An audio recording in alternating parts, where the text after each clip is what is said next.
Matías Panza ya está conectado con nosotros, lo recibimos con el siguiente auspicio, que lo va a tener luego, pero vamos a hablar con él y nos va a comentar cómo son las actividades que se están dando ahora en el Vaticano. Y en particular, Matías, ¿cómo estás? Buen día. Con el tema de la seguridad que hablamos hace un ratito.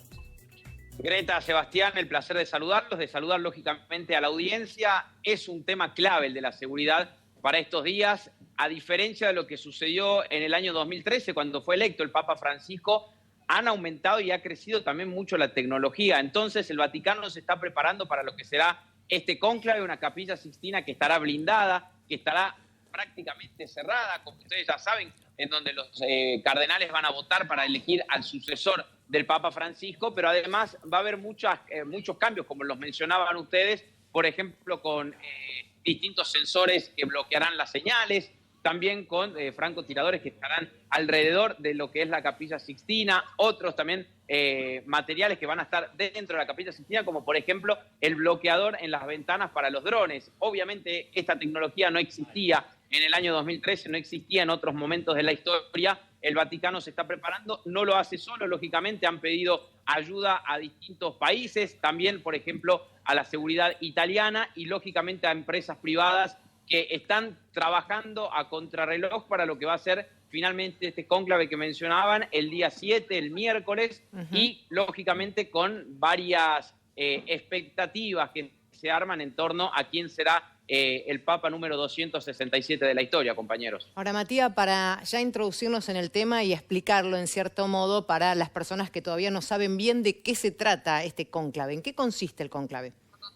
El cónclave es justamente que se encierren, porque así sucedía en el pasado, los cardenales en la Capilla Sixtina. El miércoles, hay que decir una cosa, no va a iniciar a la mañana. A la mañana hay una misa. Luego de que se celebra la misa, los cardenales van a hacer la primera votación en horario de la tarde. Se espera que en esta primera votación salga humo negro, porque justamente todavía se cree, lógicamente esto puede cambiar, pero en la historia nunca lo han decidido los cardenales en la primera votación, quién va a ser el reemplazante y quién va a ser el nuevo Papa. Al día siguiente se realizan dos votaciones, 2 por la mañana, 2 por la tarde. Recordemos que tanto cuando llegó Benedicto XVI al papado como cuando lo hizo el Papa Francisco fueron 4 y 5 votaciones respectivamente. Lo que se empieza a decir, Greta, lo que también están diciendo entre líneas los cardenales cuando hablan con la prensa, cuando los convocamos a la salida de estas congregaciones que realizan estas reuniones, es que probablemente sea un poco más duradero,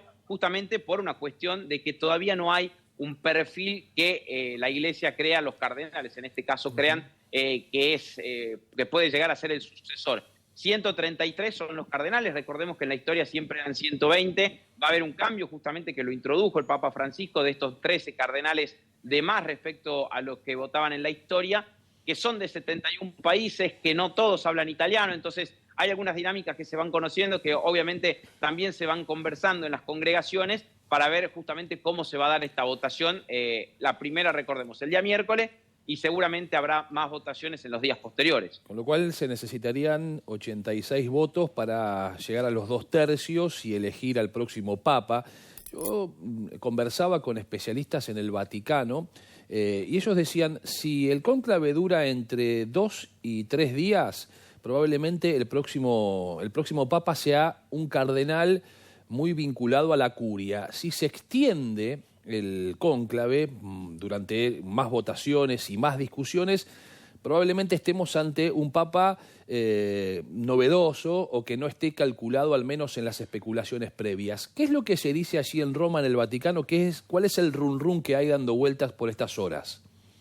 Bueno, aparecen lógicamente, Sebastián, y coincido con este comentario que dicen los expertos, que dicen también los historiadores, haciendo referencia a los cónclaves que pasaron, que aparecen distintas hipótesis, ¿no? Esto de cómo se van a dar las votaciones. La primera es, también lo dicen los expertos, como de manera de agradecimiento o de, por ejemplo, también justamente como de homenaje a algunos que podrían llegar a ser, pero que no lo van a hacer. Entonces se hace una votación un poco más simbólica la primera vez y luego sí se empieza a votar referencia a quienes van a ser justamente los candidatos que van a pelear hasta el final. Lo que se dice aquí en Roma es que se habla lógicamente de un reemplazante italiano, el nombre de Pietro Parolin, del secretario de Estado del Vaticano es el nombre más justamente resonante, es un nombre que también en la semana ha sido un poco, se puede decir, bastardeado de parte de algunos sectores más conservadores. Se habló de que estaba enfermo, la misma oficina de prensa del Vaticano ha comunicado que esto no era así, que se trataba solo de una noticia falsa, algo que hemos advertido, ni bien pasó la muerte del Papa Francisco, esta novedad que tiene este cónclave, que también justamente aparecen estas noticias falsas. Entonces el nombre de Pietro Parolin se ha ido desgastando un poco en estos últimos días.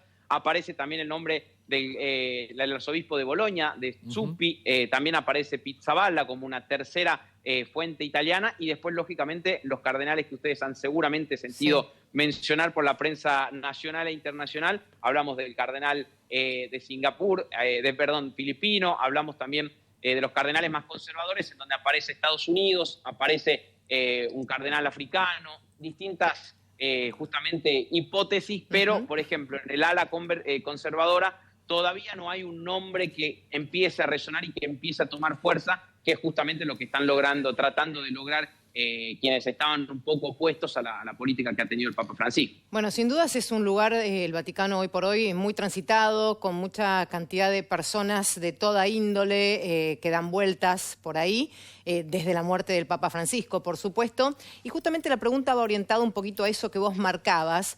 Te quiero consultar acerca de la presencia de los medios en el lugar, porque hablabas de fake news, porque hablabas de algunas especulaciones, y uno imagina los medios todo el tiempo hablando o haciendo referencia de este tema y tal vez, bueno, anticipando quién puede llegar a ser, o no pasa eso. Hay como un cierto grado de hermetismo y se habla de noticias más generales que tienen que ver con esto, pero no específicamente se especula con algo como, bueno, va a ser tal el sucesor de Francisco. Sí, la realidad, Greta, es que la prensa italiana está muy enfocada en que puede llegar a ser un sucesor italiano. De hecho, sucedió en el año 2013 cuando justamente a quien era arzobispo en ese momento de la iglesia de Milán le hicieron justamente las felicitaciones al día siguiente cuando ya había asumido el Papa Francisco, porque la prensa italiana estaba segura de que iba a ser él justamente el Papa que iba a reemplazar a Benedicto XVI. Estos días, como les decía, se habla mucho de Pietro Parolin. La prensa italiana habla de 45 votos que tendría justamente este cardenal. Es un número que lógicamente surge de diálogo con los cardenales, pero sucede esto también que les mencionaba. La mayoría o gran parte de los cardenales no hablan italiano, algo que no sucedía en la historia, porque lógicamente al estar enclavada la iglesia aquí en la ciudad de Roma, uno entiende que los cardenales tienen que conversar, no se conocen entre ellos, porque la última vez que se reunieron convocados por el Papa Francisco fue en el año 2014, entonces imagínense ustedes, hace 11 años que los cardenales no compartieron todos juntos en un mismo espacio. Entonces estos días han sido de conocimiento, de conversación en estas congregaciones que les mencionaba yo, que son espacios de debate. Se ha hablado mucho de cuáles son los cambios que quiere la Iglesia Católica. En las homilías también hemos empezado a leer entre líneas también una dirección que habla de la continuidad, algo que venimos hablando también en estos últimos días, y otra línea que justamente habla de tratar de no seguir con todos los cambios que introdujo el Papa Francisco. Entonces, la prensa italiana, más que nada, es la que hace alusión a un reemplazante italiano. Hablan lógicamente, la mayoría de los cardenales que se quieren sumar a la conversación cuando salen de estas congregaciones. Y en cuanto a la presencia de medios, Greta, es realmente impresionante. Claro. Lógicamente, estos últimos días ha disminuido considerablemente la cantidad de periodistas en la calle, también la cantidad de fieles respecto a lo que fue la semana pasada. Yo les contaba que por primera vez, y soy autorreferencial, nunca había visto una vía de la conciliación con tanta gente. Estos días, obviamente, esto ha disminuido. Hay medios que se quedaron, hay colegas que están trabajando incansablemente también para lo que va a ser el cónclave, y seguramente, y también lo esperan las autoridades, a partir de mañana y del martes van a volver la mayoría de los medios internacionales para cubrir la noticia que lógicamente le va a interesar a todo el mundo. Y el Papa Francisco, Matías, que siguió siendo noticia porque se han ido conociendo, por ejemplo, voluntades que él ha dejado post-mortem, entre otras la decisión de que su Papa móvil sea enviado a la Franja de Gaza para ser convertido en un hospital de niños allí en el enclave. Sí, Sebastián, algo que lógicamente distintos videos que también empezaron a hacerse conocidos estos últimos días, que lógicamente no habían salido a la luz antes de la muerte del Papa Francisco, y distintos cambios que también empiezan a introducirse. De hecho, las campanas allí en Gaza siguen sonando a la hora que llamaba el Papa Francisco. Esto lo hemos destacado también, incluso cuando estuvo internado en el Hospital Gemelli, se comunicaba todas las noches justamente con la Iglesia Católica que estaba allí entablada en la Franja de Gaza. Esto que mencionabas del papamóvil son distintos gestos y también se esperan que sucedan algunas cosas.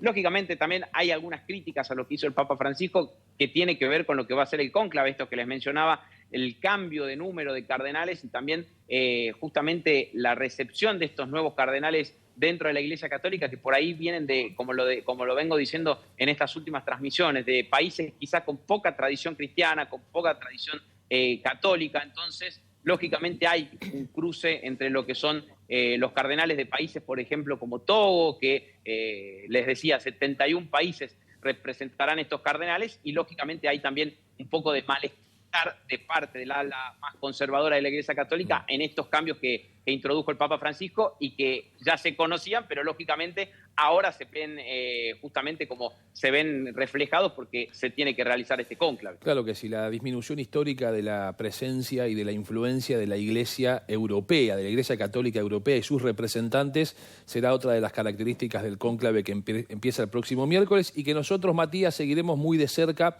aquí en Canal 26 en la previa y por supuesto mientras se desarrolle. Te mandamos un fuerte abrazo, buen domingo para vos también.